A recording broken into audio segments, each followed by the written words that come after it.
Hello everyone, welcome to the new video. हम लोग पढ़ रहे हैं यूपीएससी के लिए या फिर स्टेट पीसीएस के लिए पॉलिटी एम लक्ष्मीकांत की बुक से। ठीक है, तो इसमें हम लोग ने 5 चैप्टर्स कवर कर लिए हैं, जिसमें रिसेंटली हमने union and it's territory chapter पढ़ा, जो कि पार्ट 1 में आता है, आर्टिकल 1 से लेकर के 5 तक। अब हम लोग जो चैप्टर पढ़ने जा रहे हैं वो है चैप्टर नंबर 6, जो कि सिटीजनशिप की बात करता है।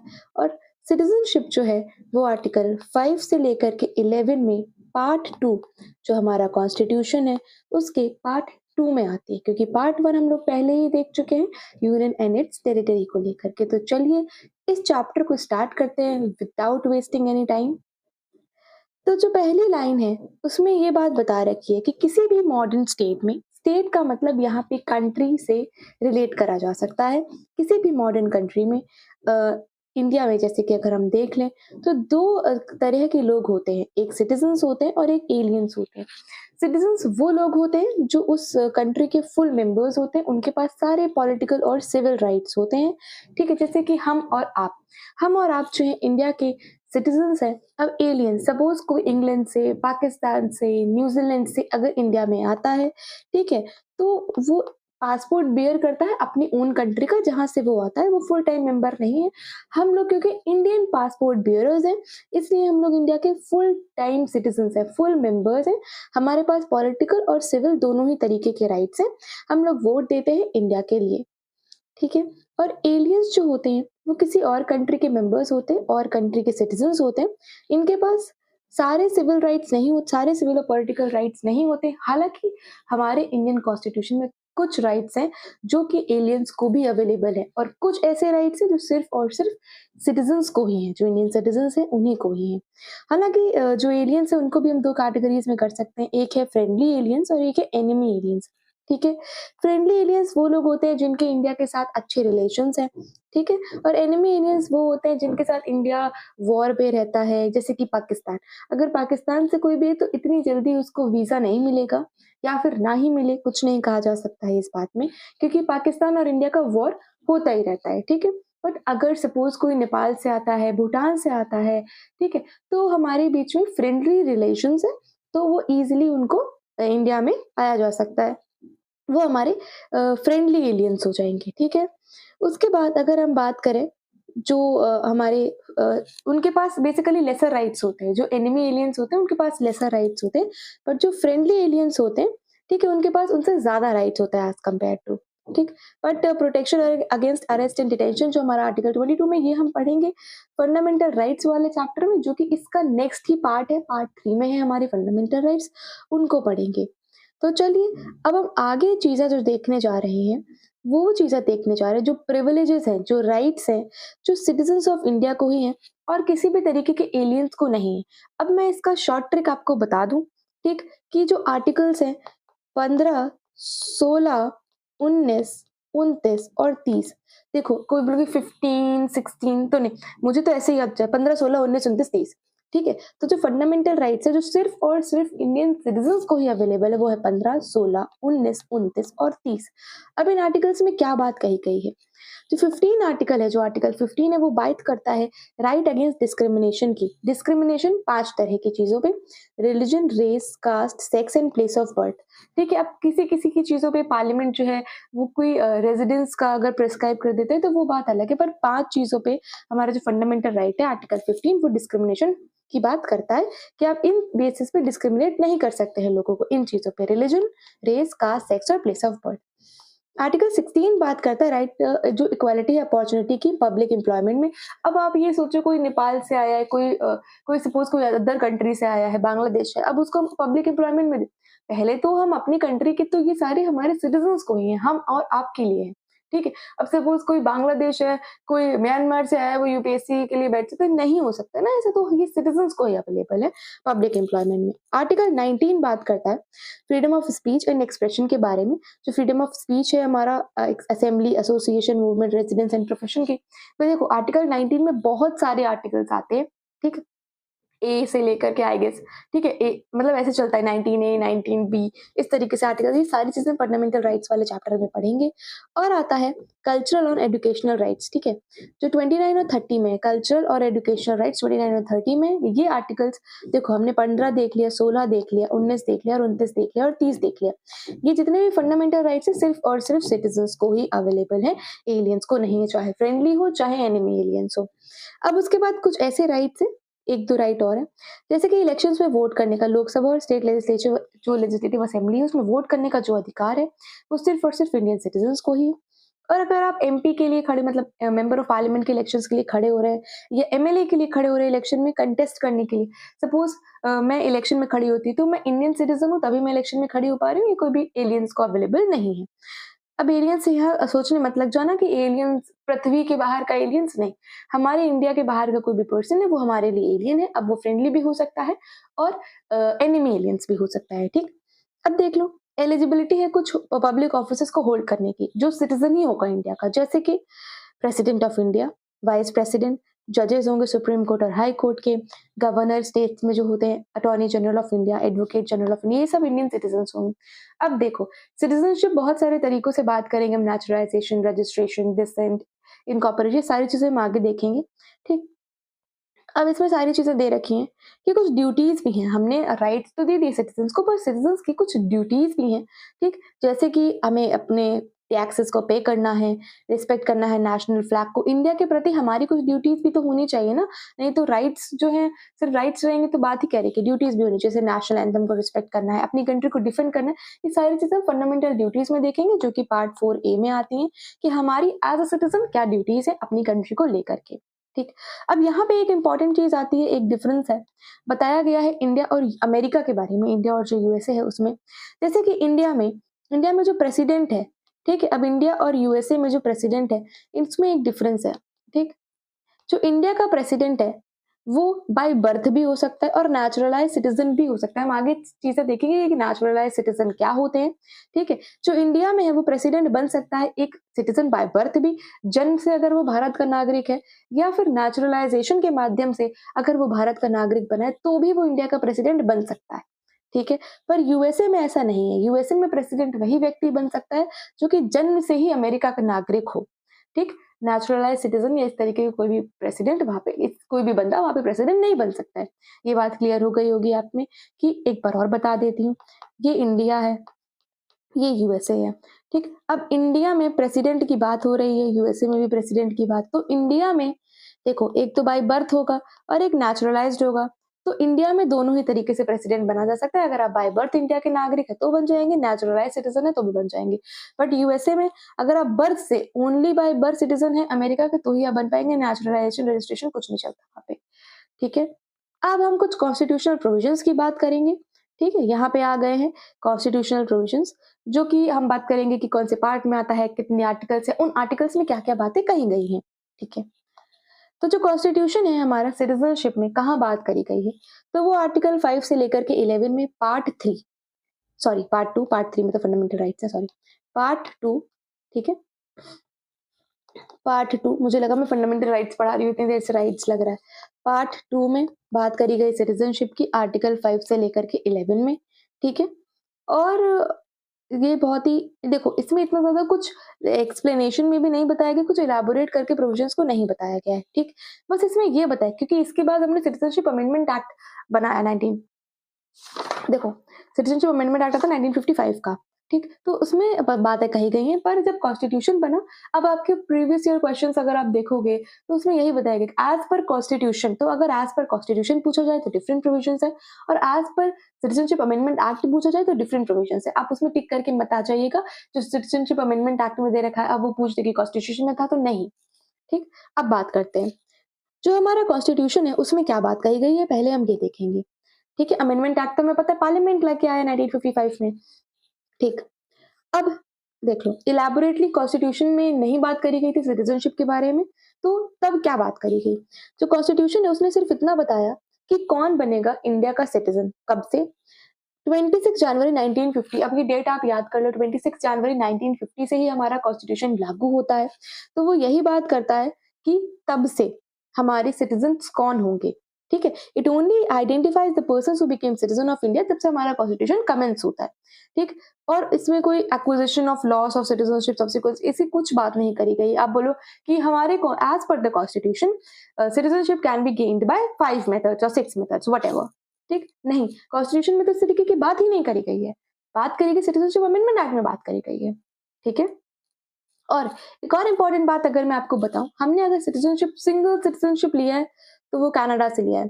कैनेडियन कॉन्स्टिट्यूशन से जब मैंने सोर्सेज ऑफ द कॉन्स्टिट्यूशन पढ़ाया था आपको एक वीडियो में, मैं लिंक दे दूंगी डिस्क्रिप्शन बॉक्स में, तो मैंने बात करी थी हमने सिंगल सिटीजनशिप ली है कैनेडियन कॉन्स्टिट्यूशन से। ठीक, अब हमने ये बात कर ली, और उसने सिर्फ इतना कॉन्स्टिट्यूशन मेकर्स ने कॉन्स्टिट्यूशन में सिर्फ इतनी बात करी गई कि 26 जनवरी 1950 से कौन सिटीजन होंगे इंडिया के। ठीक, उसमें कुछ लॉस ऑफ सिटीजनशिप वगैरह की बात नहीं करी, बट कॉन्स्टिट्यूशन ने पार्लियामेंट को एम्पावर कर दिया कि वो किसी भी तरीके का एक्ट बना सकता है। तो इसीलिए पार्लियामेंट ने एक एक्ट बनाया, सिटीजनशिप एक्ट 1955। इसको अमेंड भी करा गया है काफी बार बाद में। ठीक, अभी आप देखोगे वो बहुत सारे केसेस चलते हैं नॉर्थ ईस्ट में। ठीक, रजिस्ट्रेशन को लेकर के, सारी चीजों को लेकर के, सिटीजनशिप को लेकर के, एनआरसी आप देखते हैं। ठीक, तो सिटीजनशिप एक्ट 1955 में आता है, पार्लियामेंट लेकर के आता है। ठीक, पर अगर हम बात करें एज पर कॉन्स्टिट्यूशन, तो 4 बातों को हमें ध्यान रखना रहेगा। एज पर कॉन्स्टिट्यूशन, ठीक है, as according to the constitution, की बात याद रखनी है आपको। ठीक है, जब हमारा कॉन्स्टिट्यूशन कमेंस होता है 26 जनवरी 1950 से, तो कौन लोग सिटीजन होते हैं इंडिया के, तो 4 बातें कही गई हैं इसमें। 4 कैटेगरीज जो है पर्सन्स की, वो सिटीजन हो जाते हैं इंडिया की। तो पहली कैटेगरी के बारे में बात करिए, जो डोमिसाइल है इंडिया के। ठीक है, मार्क करते जाना, जो डोमिसाइल है और जो 3 कंडीशंस दी थी, उनमें से किसी भी एक कंडीशन को फुलफिल करते हैं। ठीक है, और पहली बात तो डोमिसाइल है इंडिया के, डोमिसाइल है मतलब नागरिक है। ठीक है, सामान्य मूल निवास है इनका इंडिया। ठीक, और ये फुलफिल करते हैं तीन में से कोई भी एक कंडीशन को, और वो 3 कंडीशंस है, या तो वो पैदा हुआ हो इंडिया में, ठीक है, या फिर उनके पेरेंट्स बॉर्न हुए हैं इंडिया में। ठीक, या फिर वो ऑर्डिनरी रेजिडेंट रहा हो इंडिया का 5 साल तक इमीडिएटली, जब से कॉन्स्टिट्यूशन कमेंस, मतलब ये बात करेगी 1950 में, तो 1945 से वो इंडिया में रहते होना चाहिए, तो वो सिटीजन बन जाएगा इंडिया का। ठीक, तो पहली पॉइंट आपने देख लिया कि डोमिसाइल हो इंडिया का, और 3 में से एक बात पूरी करे। ठीक, या तो वो पैदा हुआ हो इंडिया में, या तो उनके पेरेंट्स पैदा हुए इंडिया में, या तो कॉन्स्टिट्यूशन कमेंस होने से 5 साल पहले तक वो इंडिया में रहा हो। अब दूसरी बात करते हैं। दूसरी बात मैं अपनी बुक में देख लेती हूँ, मैंने कुछ लिखा तो नहीं है। ठीक है, दूसरी बात में हम उन लोगों की बात करते हैं जो पर्सन्स, ठीक है, पाकिस्तान से इंडिया आते हैं। A person who migrated to India from Pakistan, वो इंडियन सिटीजन बन जाएगा। ठीक है, वो पाकिस्तान से इंडिया जो लोग आते हैं, उनकी सेकंड पॉइंट में उनकी बात करेगी। पाकिस्तान से जो लोग इंडिया आते हैं, वो उनको इंडियन सिटीजनशिप मिल जाएगी। कैसे? या तो उनके पेरेंट्स, या तो उनके ग्रैंड पेरेंट्स, ठीक है, या तो उनके पेरेंट्स मतलब मेरे पापा, या फिर मेरे दादा दादी, दादा दादी में से, नाना नानी में से। ठीक है, कोई भी अनडिवाइडेड इंडिया में, जब इंडिया डिवाइडेड नहीं था, क्योंकि हमें पता है इंडिया तो डिवाइड 1947 में हो जाता है। ठीक है, अनडिवाइडेड इंडिया में पैदा हुआ हो। ठीक, और 2 कंडीशंस में से कोई भी एक कंडीशन फुलफिल करता हो, born in the undivided India, और any one of the 2 conditions में से फुलफिल करता हो। ठीक, अगर वो इंडिया आया है 19 जुलाई 1940, अब ये डेट याद रख लेना। ठीक है, अब यहाँ पे जो डेट याद रखनी है, वो ये डेट याद रख लेना कि वो 19 जुलाई 1948 से पहले इंडिया आया हो। ठीक, और वो ऑर्डिनरी रेजिडेंट रहा हो इंडिया का, जब से वो डेट ऑफ माइग्रेशन हो, इससे पहले आया हो, 19 जुलाई 1948 से पहले आया हो। ठीक, और वो उसके बाद इंडिया में रहा हो, या फिर अगर वो 19 जुलाई 1948 के बाद भी आता है, तो वो एक रजिस्टर्ड सिटीजन होना चाहिए।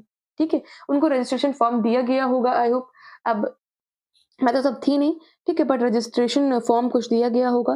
बट अगर एक पर्सन है, ठीक है, वो रजिस्टर्ड हो सकता है, a person could so registered only वो इंडिया में 6 महीने की, मतलब ये डेट के 19 जुलाई 1948 के 6 महीने की रजिस्ट्रेशन के पहले रहा हो। क्या बात करी गई? India for 6 month preceding the date of his application, जब उसने रजिस्ट्रेशन के लिए अप्लाई करा हो, उससे 6 महीने पहले से वो इंडिया में रह रहा हो। ठीक, रेजिडेंट होना चाहिए जब से उसने अप्लाई करा उसके 6 महीने पहले से। ठीक है, अब हम थर्ड पॉइंट देख लेते हैं कि थर्ड पॉइंट में क्या बात करी गई है। अब कुछ राइट्स उनको भी दिए गए जो इंडिया से पाकिस्तान गए। अभी हमने देखा कि जो पाकिस्तान से इंडिया आते हैं, a person who migrated to Pakistan, ठीक है, आफ्टर पाकिस्तान फ्रॉम इंडिया। अब इंडिया से सपोज मैं इंडिया से पाकिस्तान चली जाती हूँ, ठीक है, पर कब जाती हूँ? 1 मार्च 1947 के बाद जाती हूँ, ठीक है, बट मेरा मन नहीं लगा पाकिस्तान में, ठीक है, तो मैं वापस आना चाहती हूँ इंडिया, मुझे रीसेटल होना है इंडिया में, ठीक, तो वो हो सकता है, ठीक है, सिटीजन बन सकता है इंडिया का, ठीक है, कैसे बन सकता है? कैसे? मैं पाकिस्तान चली गई, सपोज मैं पाकिस्तान चली गई 1 मार्च 1947 के बाद मैं पाकिस्तान चली गई, पर उसके बाद मेरा मन नहीं लगा पाकिस्तान में, तो मुझे इंडिया वापस आना था रीसेटल होने के लिए। अब मुझे क्या करना पड़ेगा? उसके बाद for this he had to be the resident in India for the 6 month. 6 महीने के लिए मुझे इंडिया में रहना पड़ेगा, ठीक है, preceding the date of his application for registration. मतलब जब मतलब मैं आज अप्लाई कर रही हूँ, सपोज जून में अप्लाई कर रही हूँ, ठीक, तो इससे पहले मुझे जनवरी से इंडिया में रहना पड़ेगा, 6 महीने के लिए मुझे इंडिया में रहना पड़ेगा यहाँ पे, ठीक है? तो ये बात हो गई। तो हमने इंडिया से जो लोग पाकिस्तान गए उनको भी दिया, जो पाकिस्तान से इंडिया आए उनको भी कुछ राइट एज पर कॉन्स्टिट्यूशन की बात करी गई है। अगर कहीं पे भी 19 जुलाई 1948, 1 मार्च 47 डेट की बात, तो ये सब कॉन्स्टिट्यूशन में बात करी गई है, ठीक है? अब हम 4th पॉइंट देख लेते हैं कि 4th पॉइंट के हिसाब से क्या राइट्स मिले हैं, ठीक?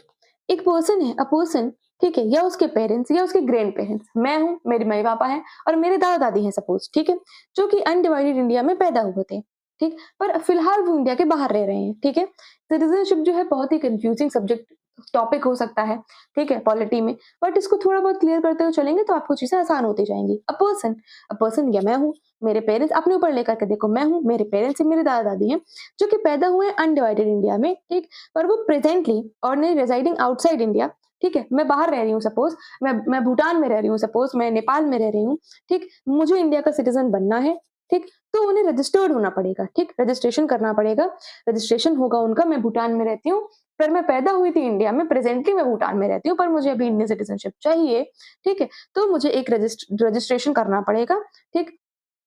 उसके बाद जो डिप्लोमेटिक काउंसलर हैं, रिप्रेजेंटेटिव हैं इंडिया के, ठीक, जहाँ पे मैं रह रही हूँ, सपोज भूटान में इंडियन एम्बेसी, वहाँ पे जाकर के मुझे रजिस्ट्रेशन करना पड़ेगा, वेदर बिफोर और आफ्टर द कमेंसमेंट ऑफ, बात करते हैं आगे कॉन्स्टिट्यूशन, पहले कॉन्स्टिट्यूशन लागू हो गया, उसके बाद उससे कोई फर्क नहीं पड़ता, पर रजिस्ट्रेशन के माध्यम से मैं बन सकती हूँ भारत की नागरिक, ठीक।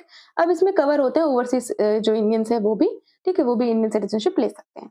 अगर हम सम अप करें चीजों को, यहाँ पे हम सम अप करने जा रहे हैं, तो क्या-क्या सिटीजनशिप के बारे में हमने बात पढ़ी है अभी तक, ठीक? तो पहला हमने पढ़ा जो पर्सन है, जो डोमिसाइल है, जो जिनका मूल निवास भारत में है। उसके बाद जो पाकिस्तान से इंडिया आते हैं, पर्सन्स माइग्रेटेड फ्रॉम पाकिस्तान, मैं पाकिस्तान से भारत आ जाती हूँ। उसके बाद मैं पाकिस्तान चली गई, मेरा मन नहीं लगा तो मैं फिर से वापस आ गई भारत में। उसके बाद जिनका जो मैं हूँ, ठीक है, मेरा ओरिजिन है इंडिया, बट मैं अभी अमेरिका में रह रही हूँ सपोज़, ठीक है? तो ये हो गया। उसके बाद कुछ कॉन्स्टिट्यूशनल प्रोविजंस हैं सिटीजनशिप को लेकर के, वो 2-4 चीज़ें हैं जो हम पढ़ लेंगे, ठीक? विद रिस्पेक्ट टू, अब कोई भी व्यक्ति, no person shall be citizen of India और deemed to be citizen of, अगर देखो, अब ये 3 बातें कही गई हैं, इसमें तीनों बातें बहुत इंपॉर्टेंट है। अगर मैं वॉलंटरी किसी भी और कंट्री की, सपोज मैं एक अमेरिकन सिटीजनशिप ले लूँ, तो मेरी इंडियन सिटीजनशिप खत्म हो जाएगी, ठीक? साफ-सीधी बात है। अगर मैंने अपनी मर्ज़ी से अमेरिका की सिटीजनशिप को ले लिया है, तो मेरी इंडियन सिटीजनशिप अपने आप खत्म हो जाएगी, ठीक? उसके बाद जो इंडियन सिटीजन एक बार बन गया है, ठीक, वो कंटिन्यू करेगा सिटीजन रहने का इंडिया का, कोई भी लॉ उसे सिटीजनशिप नहीं छीन सकता, अनलेस एंड अनटिल वो कोई भी इस तरीके का काम ना कर दे। वो सारे काम हम आगे पढ़ेंगे लॉस ऑफ सिटीजनशिप के बारे में, 3 तरीके से आपकी सिटीजनशिप को खत्म करा जा सकता है, ठीक है। बट अगर एक बार बन गए, तो अगर आप नॉर्मल सिटीजन है मेरे और आपकी तरह, तो आप हमेशा इंडियन सिटीजन रहेंगे, अगर आप अमेरिका की ना ले लो तो पता चले, या किसी भी और कंट्री की ना ले लो तो। पार्लियामेंट के पास पावर है, कॉन्स्टिट्यूशन ने पार्लियामेंट को पावर दी है, ठीक है? पार्लियामेंट को ही पावर दी थी, पहले भी हमने पढ़ा था कि पार्लियामेंट को पावर दी थी कि वो सिटीजनशिप को लेकर के कोई भी प्रोविजन, कोई भी एक्ट बना सकता है, या तो मतलब एक्वायर करने के लिए, टर्मिनेट करने के लिए, ठीक, सारे मैटर्स जो है सिटीजनशिप से जितने भी रिलेशन में है, वो पार्लियामेंट के पास पावर जा चुकी है, ठीक। वो कितने तरीके से एक्वायर करी जा सकती है, कितने तरीके से टर्मिनेट, एक्वायर मतलब हम ले सकते हैं भारत की नागरिक, टर्मिनेट मतलब हमें भारत की नागरिकता से हटाया जा सकता है। अब हम जो बात करने जा रहे हैं, अभी तक हमने ये चीज़ देखी कि कॉन्स्टिट्यूशन में क्या बात करी गई है, ठीक है? हमारा जो कॉन्स्टिट्यूशन है उसमें क्या बात करी गई। अब हमने देखा था कि कॉन्स्टिट्यूशन मेकर्स ने पार्लियामेंट को ऑथराइज़ कर दी थी, कोई भी राइट बनाने के लिए, कोई भी एक्ट बनाने के लिए सिटीज़नशिप से लेकर के। तो पार्लियामेंट पास करता है सिटीज़नशिप एक्ट 1955 का। ठीक। अब ये जो ये बात करता है, ये बात करता है कि हम सिटीज़नशिप को कैसे एक्वायर कर सकते हैं, या हमारी सिटीज़नशिप कैसे छीनी जा सकती है जब हमारा कॉन्स्टिट्यूशन कमेंस हो गया है। मतलब 26 जनवरी 1950 के बाद की बात हो रही है यहाँ पे, ठीक है? अब तक आपको इतना समझ आ गया होगा, ठीक? तो सिटीज़नशिप एक्ट क्यों बनाया गया? कितने तरीके से एक्वायर कर सकते हैं, कितने तरीके से टर्मिनेट या लॉस हो सकती है हमारी सिटीज़नशिप, ठीक? ओरिजिनली सिटीज़नशिप जो एक्ट था वो 1955 में आया, but for the Commonwealth citizenship, तब कॉमनवेल्थ के, but the provision was repealed. देखो इसको अमेंड भी करा जा चुका है, सिटीज़नशिप अमेंडमेंट एक्ट 2003 में अमेंड करा जा चुका है, उसके बाद भी अमेंड करा जा चुका है। ये सारी चीज़ें हम जब हम अमेंडमेंट्स पढ़ेंगे ना उसमें देखेंगे कि कितनी बार अमेंड करा गया। अभी तो हम सिटीजनशिप को पढ़ रहे हैं एज पर एम लक्ष्मीकांत की बुक से, ठीक है? अब हम देख लें कि सिटीजनशिप जो है, भारत की नागरिकता है, उसको हम कैसे हासिल कर सकते हैं, कैसे एक्वायर कर सकते हैं। अब एक्विजिशन लिखा है, बहुत लोग को नहीं समझ, बट सीधा सीधा मतलब है इसका यार कि सिटीजनशिप, भारत के नागरिक हम कैसे बन सकते हैं। पहली बात, हम कैसे बन सकते हैं, तो ये 5 तरीके की चीजें हम जैसे बन सकते हैं, ठीक है? तो पहला है बाय बर्थ, जन्म से, बाय डिसेंट, वंश से, बाय रजिस्ट्रेशन मतलब रजिस्ट्रेशन करके, बाय नेचुरलाइजेशन नेचुरलाइज सिटीजन, या फिर इनकॉर्पोरेशन ऑफ टेरिटरी। अब सपोज इंडिया किसी फॉरेन कंट्री का कोई हिस्सा वॉर से जीत ले या गिफ्ट में मिल जाए, तो वहां के सिटीजन भी तो इंडियन सिटीजन ही कहेंगे ना, तो उनको सिटीजनशिप देनी पड़ेगी इंडिया को। तो ये सारी चीजें हम समझते हैं जल्दी से, फटाफट, क्योंकि इतना टाइम नहीं लेना चाहिए हमें।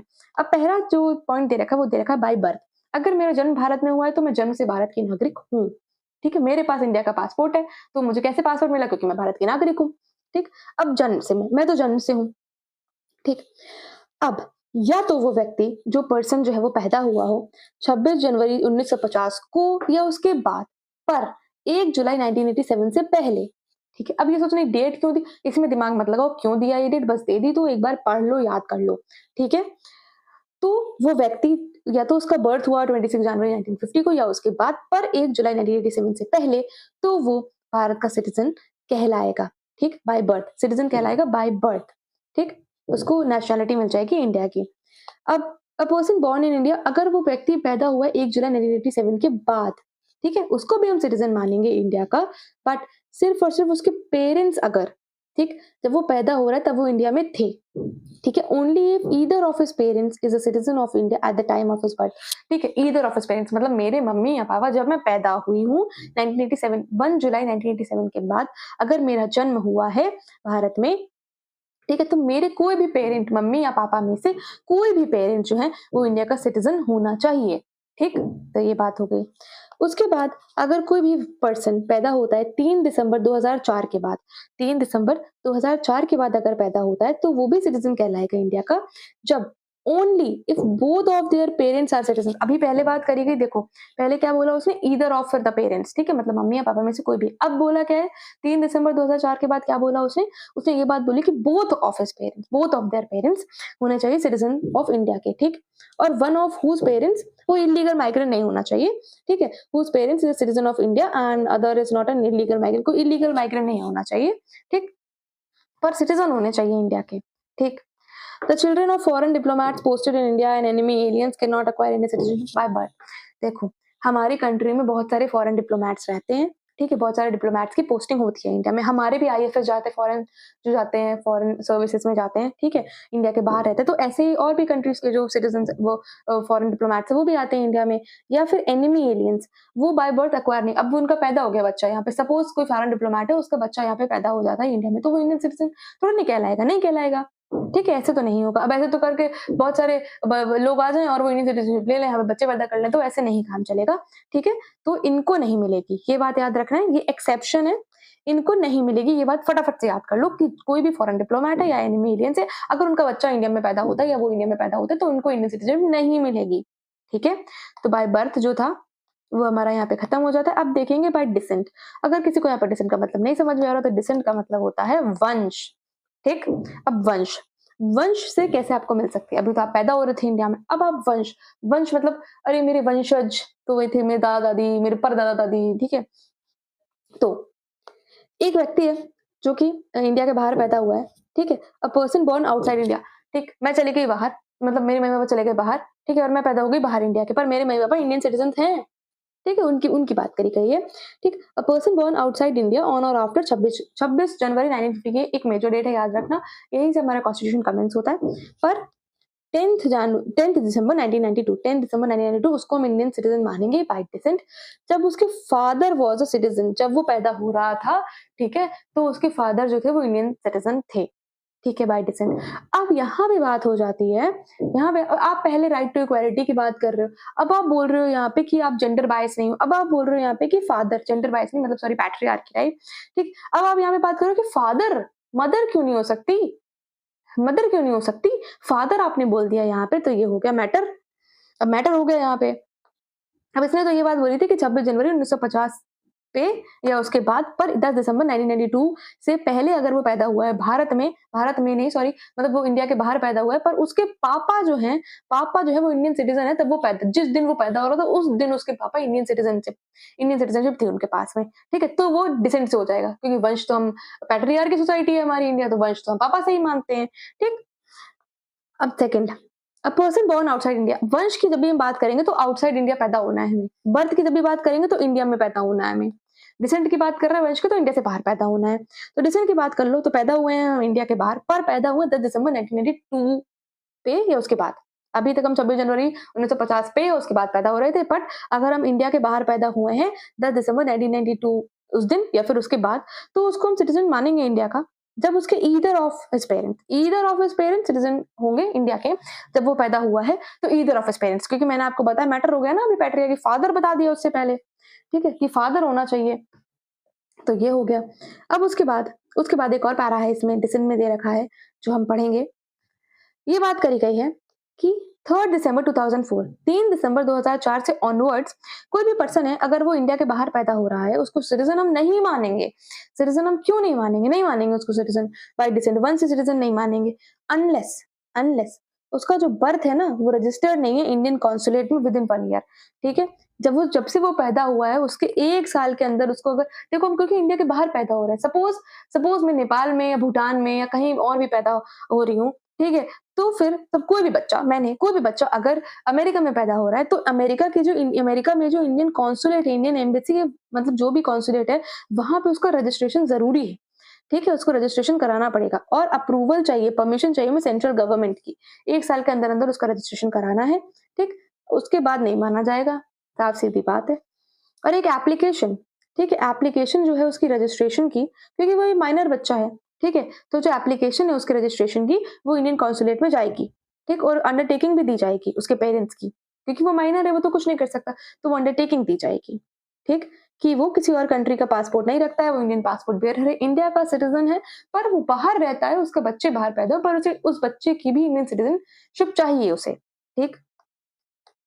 उसके बाद फर्दर एक माइनर है जो कि सिटीजन है इंडिया का, ठीक, बाय वर्च्यू ऑफ डिसेंट से वो इंडिया का सिटीजन है, और वो सिटीजन है किसी और कंट्री का, ठीक, किसी और कंट्री का भी सिटीजन है, अब अमेरिका में अमेरिका सिटीजन हो गया, ठीक, तो उसकी इंडियन सिटीजनशिप चली जाएगी, ठीक है, या फिर वो अमेरिका की या किसी और कंट्री की सिटीजनशिप जो है वो मतलब रिनाउंस कर दे, खारिज कर दे वो की सिटीजनशिप, तो इंडिया की रहेगी, ठीक है, पर अगर खारिज नहीं करता है तो इंडियन सिटीजनशिप चली जाएगी उसके हाथों से निकल जाएगी।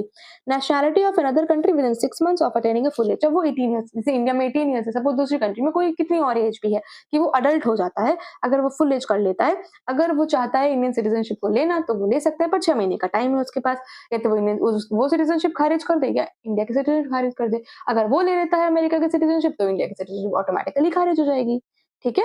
तो ये बात थी यहाँ पे। देखो, अभी तक हमने देखा कि बाय बर्थ और बाय डिसेंट से हम इंडियन सिटीजन्स हो सकते हैं, बट अब हम देखने जा रहे हैं कि रजिस्ट्रेशन के माध्यम से भी हम बहुत सारी चीज़ों में रजिस्ट्रेशन करते हैं, पर हम कोई भी अगर एक व्यक्ति है और वो इल्लीगल माइग्रेंट नहीं है, तो वो भारत का नागरिक बन सकता है रजिस्ट्रेशन के थ्रू, ठीक है? तो उसको इनमें कैटेगरीज़ जो भी हम बात करने जा रहे हैं, उन कैटेगरीज़ में होना चाहिए, ठीक है? और इसमें सेंट्रल गवर्नमेंट का रोल है। अब आप सोचो कि स्टेट गवर्नमेंट इसमें कोई रोल प्ले करती है, तो नहीं, सेंट्रल गवर्नमेंट ही रोल प्ले करती है। तो होम मिनिस्ट्री के अंडर आती है सिटीजनशिप, ये भी मैंने आपको बता दिया। ठीक, कोई भी पर्सन, ठीक है, who is ordinary resident in India for 7 years, 7 years time period है, ऑर्डिनरी रेजिडेंट है इंडिया का 7 years, तो वो रजिस्ट्रेशन के लिए अप्लाई कर सकता है। ठीक है, 7 साल तक अगर वो इंडिया में रह रहा है तो वो रजिस्ट्रेशन के लिए अप्लाई कर सकता है। ठीक, a person of Indian origin, India का ओरिजिनली इंडिया का पर्सन है, ठीक है, इंडियन ओरिजिन है, पर वो ऑर्डिनरी रेजिडेंट है किसी और कंट्री में। ठीक, अ प्लेस अनडिवाइडेड इंडिया और a place outside undivided India, मतलब अनडिवाइडेड इंडिया में तो वो बाहर रहता है। ठीक है, फिलहाल इतने ही समझ लो। ठीक, तो वो इंडियन सिटीजन के लिए अप्लाई कर सकता है, जिसका रजिस्टर कर सकता है। ठीक है, a person of Indian origin who is ordinary resident in any country, किसी और कंट्री में रह रहा है। ठीक है, और प्लेस आउटसाइड अनडिवाइडेड इंडिया, जो अनडिवाइडेड इंडिया था उसके बाहर रहता था।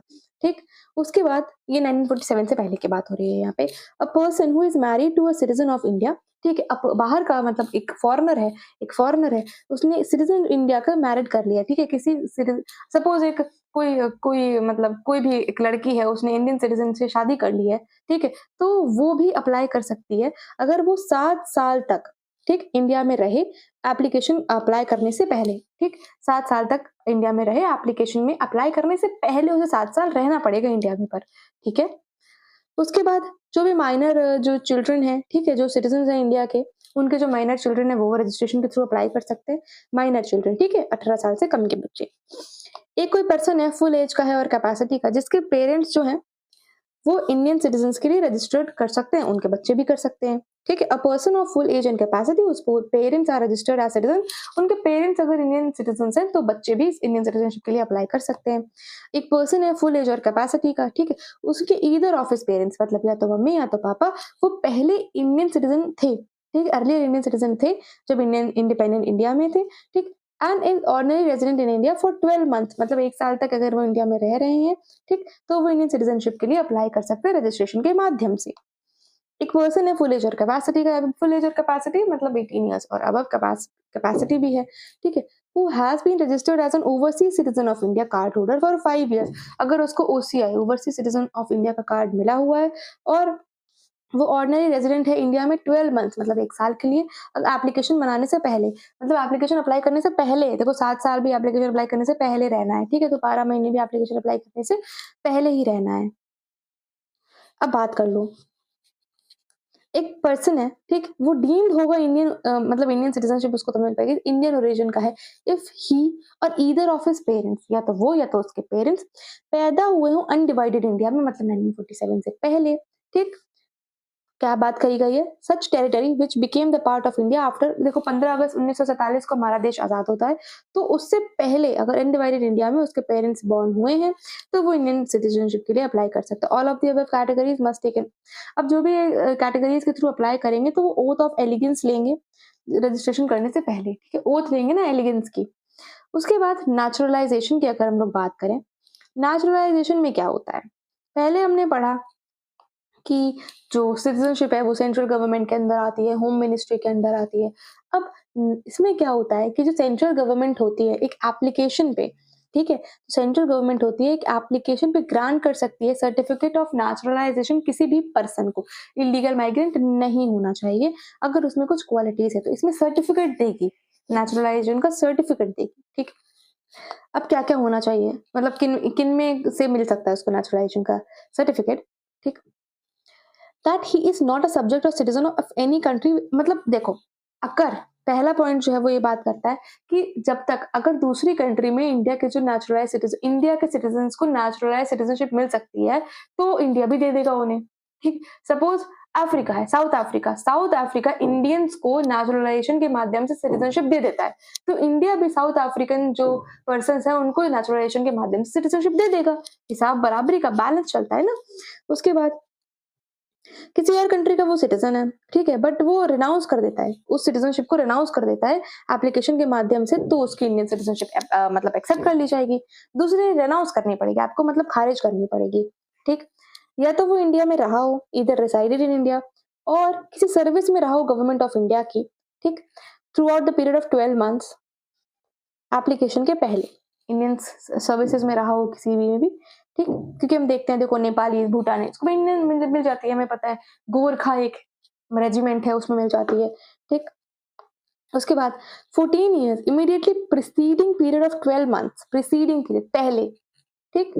He has either resided in India, या तो वो इंडिया में रहा हो या फिर किसी सर्विस में रहा हो, और पार्टली, या ये तुम पढ़ चुके हैं ना, ठीक।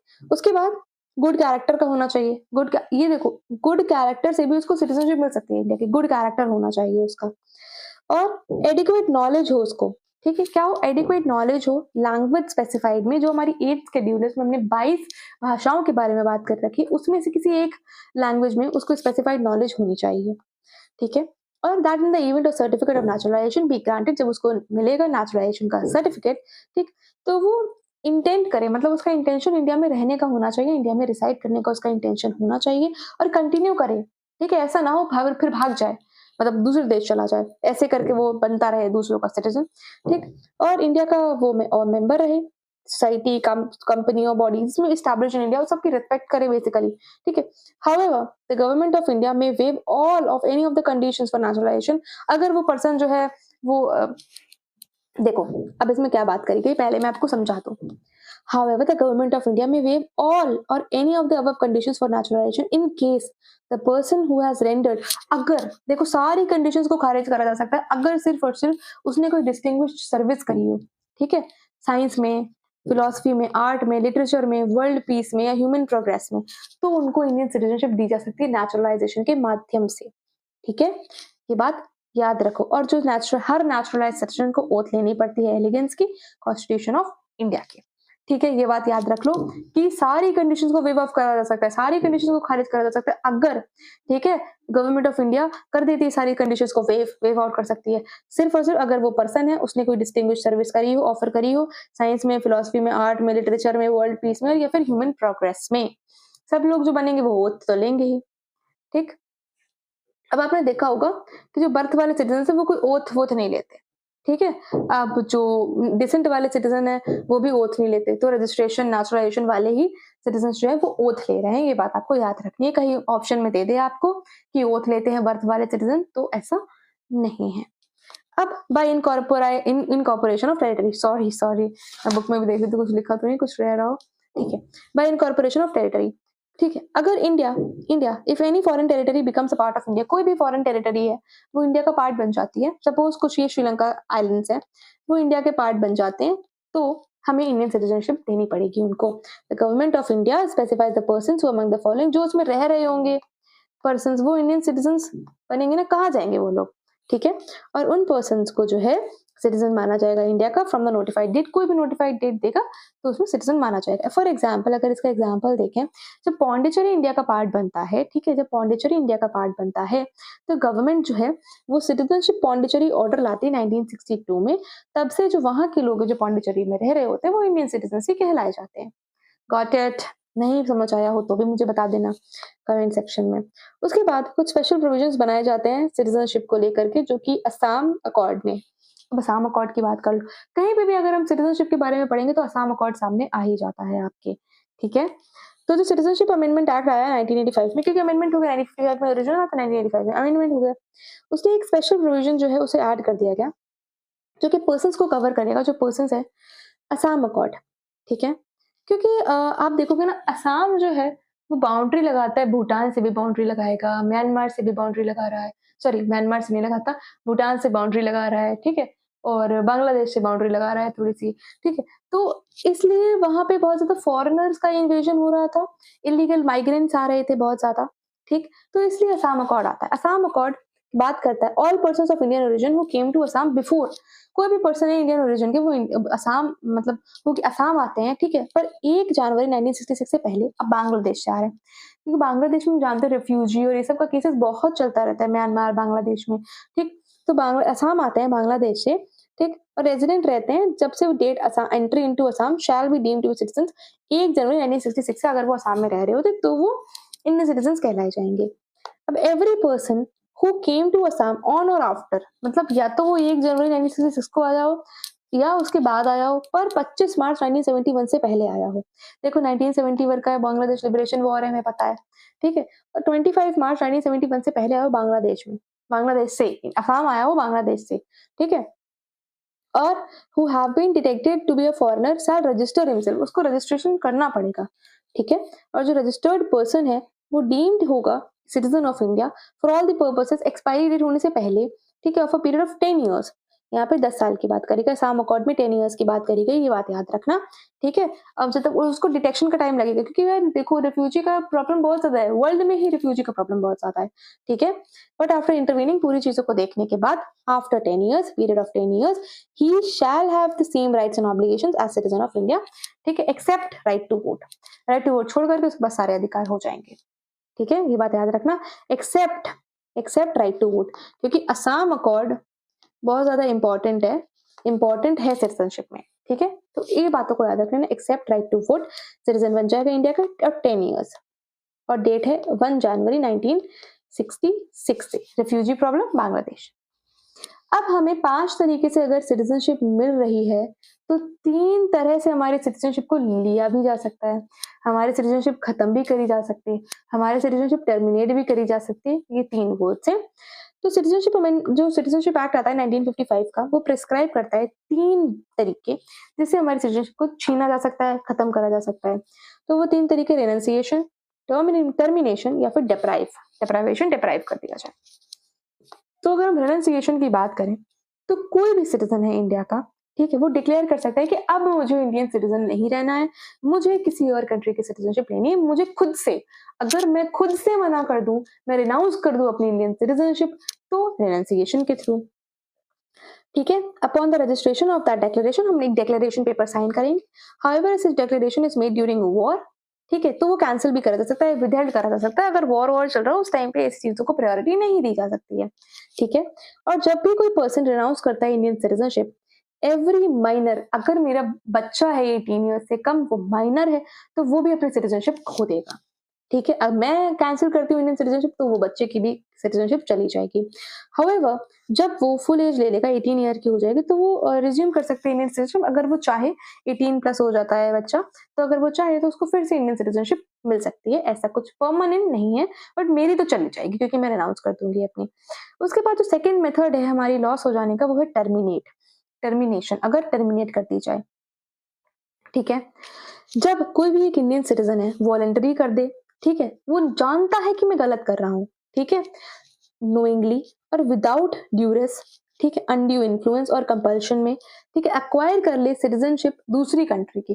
पहले तो मैंने खुद मना करा, मुझे सिटीजनशिप नहीं चाहिए इंडिया की, पर दूसरे में मैं इंडियन सिटीजन भी हूँ और दूसरे की सिटीजनशिप भी मैंने ले रही है, तो मेरी जो इंडियन सिटीजनशिप है वो ऑटोमेटिकली टर्मिनेट हो जाएगी, ऑटोमेटिकली खत्म हो जाएगी। पहले में तो मैं डिक्लेयर कर रही हूँ, रिनंसिएशन में तो मैं डिक्लेयर कर रही हूँ कि मैं इंडियन सिटीजनशिप नहीं लेना चाहती हूँ, ठीक है, पर दूसरे में क्या है, मुझे हटाया जा रहा है, क्योंकि मैंने वहां की भी नहीं ली, यहाँ की भी ली, तो मुझे हटाया जा रहा है। This provision however does not apply during the war, ऐसा कुछ वॉर में नहीं है, पर रिनंसिएशन में मतलब करा जा सकता है, आपको हेल्ड करा जा सकता है, विदल कर जा सकती है आपके एप्लीकेशन। अब डेप्राइव कैसे करा जा सकता है, ठीक है। अब जो डिप्राइवेशन है वो कंपल्सरी टर्मिनेशन है इंडियन सिटीजनशिप का, ठीक है, कंपल्सरी टर्मिनेशन, जो कि सेंट्रल गवर्नमेंट हमें पता है। अब ये कैसे कर ले, अगर डिप्राइव आपको कैसे करा जा सकता है, अगर आपने इंडियन सिटीजनशिप को फ्रॉड से हासिल करा है, ठीक है, या फिर आपने कॉन्स्टिट्यूशन, जो इंडिया का कॉन्स्टिट्यूशन है उसके प्रति आपने डिसलॉयलिटी शो करी है, ठीक है, या फिर आपने सिटीजन है आप इंडिया के और अनलॉफुली ट्रेड करा है आपने एनिमीज के साथ, ठीक है। मैं सिटीजन हूँ इंडिया की और मैंने कोई अनलॉफुल एक्ट कर दिया, मैं कोई जासूस बन गई दूसरी कंट्री की और इंडियन की जो बातें हैं वो बता रही हूँ उनको, तो मुझे डिप्राइव कर दिया जाएगा। The citizen has within 5 years after registration और नेचुरलाइजेशन, अगर उसको इम्प्रिजन कर दिया गया है, अगर देखो रजिस्ट्रेशन और नेचुरलाइजेशन की बात करी गई है, यहाँ पे बाय बर्थ और डिसेंट की बात नहीं करी गई है, ठीक है। अगर रजिस्ट्रेशन के थ्रू अगर कोई सिटीजन बना है, नेचुरलाइजेशन के थ्रू, और उसे इम्प्रिजन कर दिया गया है 5 साल के अंदर, उसको रजिस्ट्रेशन के माध्यम से उसे मिली सिटीजनशिप और नेचुरलाइजेशन के माध्यम से, पर 5 साल में अंदर ही अंदर उसको 2 साल के लिए इम्प्रिजनमेंट की सजा हो गई है, उसको जेल हो गई है, तो छीन ली जाएगी, उसकी डिप्राइव कर दी जाएगी। और क्या, citizen who ordinary resident of India 7 साल से अगर वो कॉन्टिन्यूसली अगर वो 7 years से इंडिया के बाहर रह रहा है, तो भी उसे इंडियन सिटीजनशिप से डिप्राइव कर दिया जाएगा, ठीक है। आपको ये बात आई होप समझ आई होगी यहाँ तक, ठीक। अब जो हम चीजें देखेंगे वो है सिंगल सिटीजनशिप के बारे में, ठीक है, पर इससे पहले मैं आपको बता दूं कि आई होप आपको चीजें समझ आई होंगी, और क्योंकि ये बहुत ही लंबे वीडियो हो जाएंगे, तो इसलिए मैं इसको जल्दी से ख़त्म करने की कोशिश करूँगी क्योंकि इसके बाद हमें जो बहुत ज़्यादा इम्पोर्टेंट पार्ट है, फंडामेंटल राइट उसकी तरफ मूव ऑन करना है। तो अब हम बात कर लेते हैं सिंगल सिटीज़नशिप के बारे में। देखो, इंडिया का जो कॉन्स्टिट्यूशन है वो हालाँकि फेडरल है स्ट्रक्चर में, ठीक है? बट यूनिटरी भी है नेचर में, ठीक? तो अगर हम फेडरलिज़्म के फीचर्स को देख लें तो यहाँ पे डुअल पॉलिटी है सेंट्रल और स्टेट्स में, ठीक है?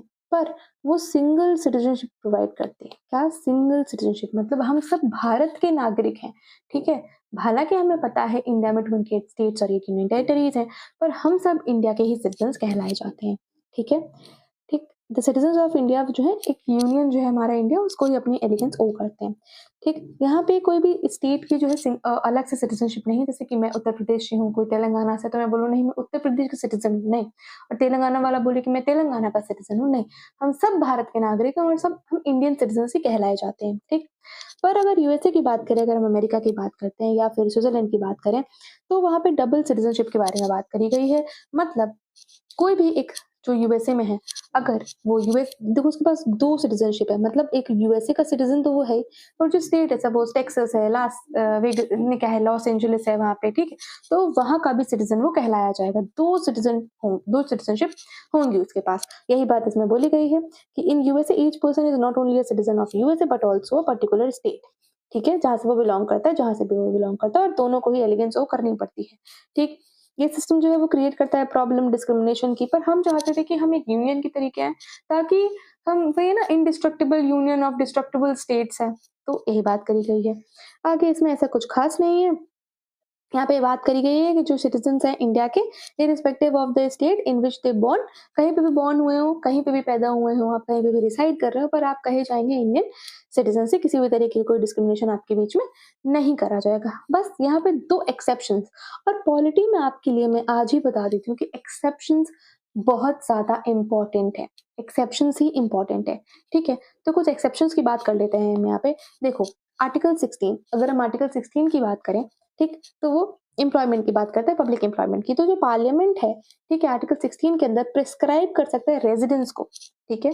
रेज़िडेंस को विदिन अ स्टेट या फिर यूनियन टेरिटरी कि वो सर्टेन एम्प्लॉयमेंट अपॉर्च्युनिटीज़ के लिए एम्प्लॉयमेंट जो अपॉइंटमेंट्स है उसके लिए रेज़िडेंस को एक बेसिस जो है वो प्रोवाइड कर सकता है, ठीक? तो इसके लिए पार्लियामेंट ने एनैक्ट करा public employment requirement as to residence act 1957 और ऑथराइज़ कर दिया गवर्नमेंट ऑफ इंडिया को कि वो रेजिडेंशियल क्वालिफिकेशंस प्रिस्क्राइब कर सकता है नॉन गेजेटेड पोस्ट के लिए, ठीक है? जैसे कि आंध्र प्रदेश में, हिमाचल प्रदेश में, मणिपुर में, त्रिपुरा में, ठीक? और एज़ दिस एक्ट एक्सपायर हो गया 1974 में, देखो किसी भी एक्ट की मतलब काफ़ी सारे एक्ट्स की एक टाइमलाइन होती है, ठीक है? तो उनका क्लॉज़ होता है, सनसेट क्लॉज़ होता है। सनसेट क्लॉज़ बोलो जब वो एक्ट खत्म हो रहा था, बट कुछ एक्ट होते हैं जो हमेशा के लिए होते हैं। सनसेट क्लॉज़ आया, no such provision for any state except सिर्फ़ और सिर्फ़ अभी आंध्र प्रदेश और तेलंगाना में ये चल रहा है, बाकी सब और कहीं पे भी नहीं है, इस तरीके का कोई भी एक्ट प्रिस्क्राइब नहीं करा गया है।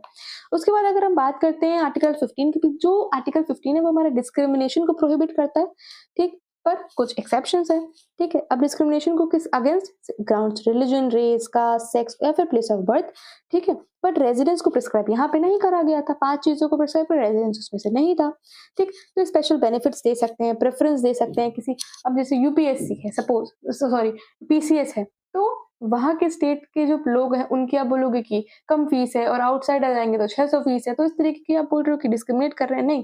तो कुछ प्रेफ़रेंस दे सकते हैं, ठीक? और बस for example concession they they fees में, तो मैंने बोला आपको, ठीक है? कंसेशंस वगैरह दे देते हैं। उसके बाद अगर हम बात करें जो फ्रीडम ऑफ मूवमेंट है, रेजिडेंस का फ्रीडम ऑफ मूवमेंट अगर हम आर्टिकल 19 पढ़ते हैं, ठीक है? आर्टिकल 19 पढ़ते हैं तो उसमें हम बहुत सारे तरीके के फ्रीडम्स पढ़ते हैं, speech, expression, movement, residence, profession, ठीक है? अब इसमें इंटरेस्ट प्रोटेक्ट करना पड़ेगा ना हमें शेड्यूल्ड ट्राइब्स जो हैं उनकी। अब कोई बहुत सारे एरियाज़ हैं हमारी ऐसी कंट्री में जहाँ पे शेड्यूल्ड ट्राइब्स रिसाइड करती हैं, ठीक है? तो वो इतनी ज़्यादा नॉर्मल लोगों से, हम जैसे लोगों से इतना ज़्यादा वो टेक्नोलॉजी से, डेवलपमेंट से अवेयर नहीं है, ठीक है?